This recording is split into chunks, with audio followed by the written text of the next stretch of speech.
Hello welcomes.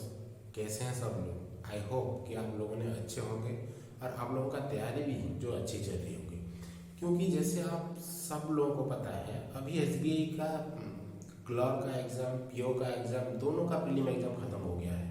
ठीक है, उसका रिजल्ट आना बाकी है और उसका मेंस एग्ज़ाम बाकी है। तो हम अगर एक अंदाज से कह सकते हैं कि अगर आपका जो रिजल्ट आएगा, प्रीलिम का जो रिजल्ट आएगा, हम कह सकते हैं कि क्लर्क का जो रिजल्ट आएगा आपको आपका जनवरी फर्स्ट वीक में आ सकता है और उसका जो एग्ज़ाम होने वाला है जनवरी थर्ड वीक या लास्ट वीक में, फोर्थ वीक में हम कह सकते हैं उसका मेंस का एग्ज़ाम होगा क्लर्क का। ठीक है, क्योंकि क्लर्क का एग्ज़ाम पहले हुआ था, उसके बाद पीओ का एग्ज़ाम हुआ था। तो आप लोगों के दिमाग में यही क्वेश्चन आता होगा, बहुत सारा लोगों ने यही सोचते होंगे कि अगर हम एसबीआई में एज ए क्लर्क ज्वाइन कर रहे हैं, ठीक है, तो हम कैसे ऑफिसर बन सकते हैं, या हमको कौन कौन सा एग्ज़ाम देना पड़ेगा ऑफिसर बनने के लिए, हमको कितना टाइम लगेगा ऑफिसर बनने के लिए। ये बहुत सारा क्वेश्चन आपके दिमाग में आता होगा। तो इनके बारे में हम बात करेंगे आज इस वीडियो में। अगर एज ए क्लर्क आप एसबीआई में ज्वाइन कर रहे हैं तो आप कैसे ऑफिसर बन सकते हैं, उसका प्रोसीजर क्या है। तो इस वीडियो में हम प्रमोशनल पॉलिसी जो है एसबीआई में, यानी कि फ्रॉम क्लरिकल टू ऑफिसर, उसके बारे में हम बात करेंगे इस वीडियो में। तो लेट्स स्टार्ट द वीडियो। तो फ्रेंड्स, अगर आप एसबीआई में एज ए क्लर्क ज्वाइन कर रहे हैं तो आप ऑफिसर जो बन सकते हैं उसके लिए आपको दो चैनल है, ठीक है, दो माध्यम से आप ऑफिसर बन सकते हैं। एक है थ्रू टीओ, जिसको बोलते हैं ट्रेनिंग ऑफिसर, और दूसरा है जेएमजीएस, जिसको बोलते हैं जूनियर ग्रेड मैनेजमेंट स्केल। ठीक है, ये दो तरीके से आप ऑफिसर बन सकते हैं एसबीआई में। ठीक है, इन दोनों में डिफरेंसेस क्या है इसके बारे में बात करेंगे। थ्रू टीओ अगर हम ऑफिसर बनेंगे तो हमको क्या करना पड़ेगा, थ्रू जेएमजीएस अगर हम ऑफिसर बनेंगे तो क्या करना पड़ेगा, इसके बारे में हम बात करते हैं।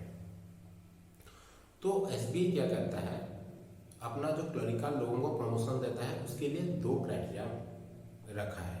ठीक है, जो एक टीओ लोगों के लिए एक अलग क्राइटेरिया है और जेएमजीएस वालों के लिए अलग क्राइटेरिया है, दोनों का अलग अलग है।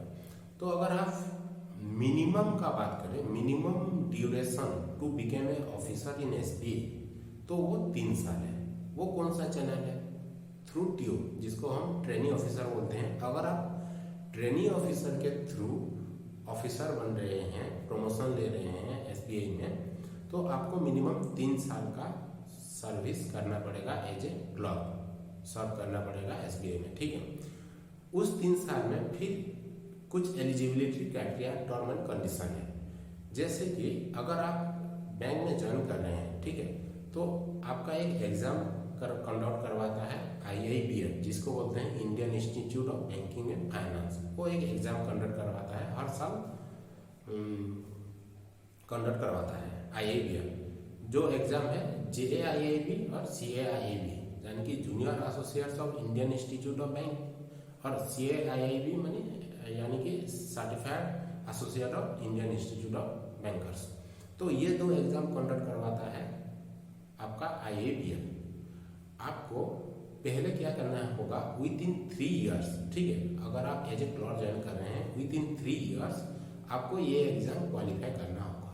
ठीक है, ये एग्जाम दे के हर साल 2 बार इसका एग्जाम होता है, तो आप विद इन 3 ईयर्स में ये एग्जाम क्वालिफाई करना पड़ेगा आपको। JAIIB और CAIIB, ये दोनों एग्जाम आपको क्लियर करना पड़ेगा। उसके बाद आप एलिजिबल हो जाएंगे टीओ का एग्जाम देने के लिए, यानी कि ट्रेनिंग ऑफिसर का एग्जाम देने के लिए। हर साल एसबीआई क्या करता है, कौन सा सर्कल में, एसबीआई का अलग अलग सर्कल होता है, यानी कि जिसको हम बोलते हैं लोकल हेड ऑफिस। ठीक है, across India 22,023 local head office है। अलग अलग सर्कल में अलग अलग वैकेंसी निकालता है, यानी कि नंबर ऑफ वैकेंसी अलग अलग सर्किल में अलग अलग निकालता है, कितना नंबर ऑफ वैकेंसी होगा टीओ लोगों के लिए। ठीक है, और हर साल कौन कौन एलिजिबल है टीओ के लिए, उनका भी लिस्ट निकालता है एसबीआई। अगर आप JAIIB CAIIB क्लियर कर रहे हैं विद इन 3 ईयर्स, तो आपका लिस्ट आएगा कि you are eligible for TO, तो आप अप्लाई कर सकते हैं। अगर 3 साल में आप ये 2 एग्जाम क्लियर किए हैं, JAIAB और CAIAB, तो आप TO के थ्रू आप प्रमोशन ले सकते हैं।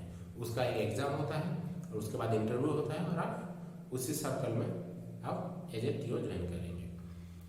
इसके बाद अगर सपोज मान लो कोई बोलेगा कि हम इतना मेहनत से पढ़ के हम SBI क्लर्क बने हैं, अभी हमको पढ़ने का मन नहीं कर रहा है, ठीक है, तो वो ऑफिसर बन सकता है कि नहीं और कैसे बन सकता है? उनके लिए क्या है, एक दूसरा चैनल है जो मैं ऑलरेडी मेंशन किया हूँ कि JMGS, ठीक है, जूनियर ग्रेड मैनेजमेंट स्केल, ये है। इस एग्जाम इसके थ्रू अगर आप ऑफिसर बन रहे हैं तो आपको मिनिमम जो सर्व करना पड़ेगा, जॉब करना पड़ेगा SBI में, वो है 6 साल, ठीक है।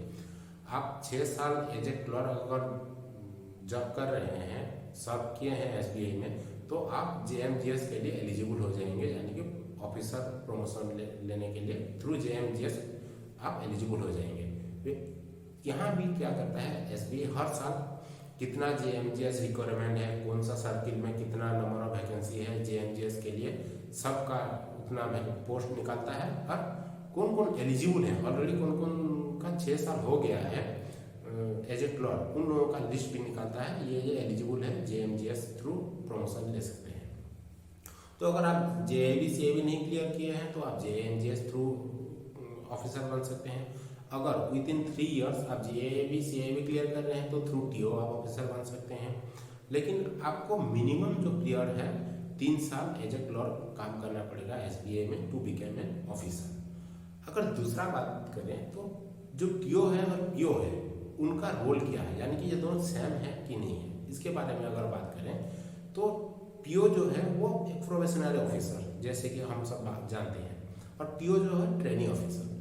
तो PO क्या होता है, जो कोई भी बैंक हो, ठीक है, चाहे IBPS का कोई बैंक हो चाहे SBI का हो, तो PO जो रिक्रूटमेंट देता है वो डायरेक्ट ऑफिसर में रिक्रूटमेंट देता है, यानी कि आप एग्जाम देने के बाद डायरेक्ट एज ए ऑफिसर आप ज्वाइन करेंगे बैंक में। और जो SBI में TO थ्रू ऑफिसर बन रहे हैं वो ऑलरेडी SBI के एम्प्लॉय हैं, वो पहले क्लर्क बने हैं, 3 साल काम कर चुके हैं और वो प्रमोशन के थ्रू ऑफिसर बने हैं। लेकिन PO लोगों क्या है, डायरेक्ट ऑफिसर बनते हैं। ये है बेसिक डिफरेंस अगर PO और TO में। अगर ट्रेनिंग शेड्यूल के बारे में बात करेंगे तो दोनों का अप्रोक्सीमेट सेम रहता है। PO और TO का ट्रेनिंग शेड्यूल, उनका भी प्रोबेशन पीरियड रहता है पहले से। TO लोगों का भी प्रोबेशन पीरियड 2 साल का था SBI में, और जैसे PO लोगों का था वैसे भी 2 साल है प्रोबेशन पीरियड, तो TO लोगों का भी 2 साल है था पहले से। लेकिन SBI उसका डिसकंटिन्यू कर दिया और उसको चेंज करके 1 साल कर दिया, क्योंकि जो TO है उन लोगों को जनरल बैंकिंग के बारे में पता होता है, क्योंकि उन लोगों ने 3 साल ऑलरेडी बैंक में काम कर चुके हैं, तो उन लोगों को जनरल बैंकिंग का ट्रेनिंग नहीं चाहिए होता है, उन लोगों को ऑलरेडी मालूम होता है जनरल बैंकिंग। तो इसलिए SBI ने क्या किया, उसका जो ट्रेनिंग जो है प्रोबेशन पीरियड जो था 2 साल पहले, उसको डिक्रीज करके 1 साल कर दिया है, ठीक है। और PO लोगों का वैसे भी 2 साल है प्रोबेशन पीरियड, 2 साल के बाद कंफर्म होते हैं PO लोग, और TO लोग 1 साल के बाद कंफर्म होते हैं। तो ये था SBI में अगर आप एज ए क्लर्क भी ज्वाइन कर रहे हैं तो आप आराम से ऑफिसर बन सकते हैं थ्रू TO, और अगर एग्ज़ाम नहीं देना चाहते हैं, JAIB CAIB नहीं देना चाहते हैं, तो थ्रू JMGS आप ऑफिसर बन सकते हैं। तो मिनिमम 3 साल आपको काम करना पड़ेगा SBI में as a clerical to become an officer, ठीक है। तो ये था प्रमोशनल पॉलिसी SBI में। अगर आप एज ए क्लर्क ज्वाइन कर रहे हैं तो आप फिक्र मत कीजिएगा, आप क्लर्क ज्वाइन करते ही आप क्या करना, JAB CAB क्लियर कर लेना, ठीक है। अगर इसका एक बेनिफिट मैं बताता हूँ, अगर JAB CAB क्लियर किए हो, ठीक है, अगर आप प्रमोशन लेने नहीं चाहते हो, अगर नहीं ले सकते हो या लेना नहीं चाहते हो, पढ़ना नहीं चाहते हो, तो अगर क्लियर किए हो JAB CAB, आपका इंक्रीमेंट भी होता है सैलरी में, यानी कि JAB क्लियर करने से आपका 1 इंक्रीमेंट होगा और CAIB क्लियर करने से आपका 2 इंक्रीमेंट होगा। अगर एज ए क्लर्क ज्वाइन किए हैं आप SBI में, तो अगर क्लरिकल लोगों के लिए ये दोनों एग्जाम क्लियर करने के बाद 3 इंक्रीमेंट मिलता है, यानी ठीक है। तो मॉनेटरी बेनिफिट पे है ये एग्जाम क्लियर करने के लिए। ये एग्जाम अगर क्लियर करोगे तो मॉनेटरी बेनिफिट भी आपको मिलेगा। तो ये था all about the promotional policy in SBI from clerical to officer. I hope कि आप सब लोगों को पता चल गया होगा कि एज ए क्लर्क अगर आप ज्वाइन कर रहे हैं तो ऑफिसर कैसे बन सकते हैं। ठीक है, तो थैंक यू, फिर मिलते हैं अगले वीडियो में, तब तक बाय।